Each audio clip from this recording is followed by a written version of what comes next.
আজ অনেক দিন পর তোমাদের সঙ্গে নিয়ে চলে এসেছি একটা নেমন্তন্ন বাড়ির ভোজের থালি। প্রথমেই দেখতে পাচ্ছ সুন্দর পদ্ম পাতা দিয়ে দিয়েছে, আর তারপর ছিল ভেজিটেবল চপ আর ছিল সস। খেতে কিন্তু দুর্দান্ত টেস্ট ছিল। তারপরে দিয়ে দিয়েছিল আমাদের রাধা বল্লভী আর চানা মশলা।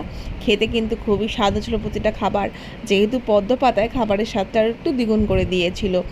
হ্যাঁ, আর তোমরা কে কে পদ্ম পাতায় খেয়েছো বলো তো? আমাদের এখানে কিন্তু সচরাচর যে কোনো অনুষ্ঠানেই পদ্ম পাতায় খাওয়ানো হয়। দেখো, মাছের মাথা, মুগ ডাল আর আলু চিপস দিয়ে ভালো করে ভাতটা খেয়ে নিলাম। তারপর দিয়েছিল হচ্ছে পাবদা মাছের ঝাল, যেটা কিন্তু আমার অনেকই প্রিয়। তোমরা কে কে পছন্দ করো পাবদা মাছ? পাবদা মাছ দিয়ে ভাতটা খেতে খেতেই দিয়ে দিয়েছিল কাতলা মাছের কালিয়া, যেটা আমি খেতাম না, কিন্তু দিয়ে দিয়েছে বলে শুধু শুধু ভাত না নিয়ে খেয়ে নিলাম।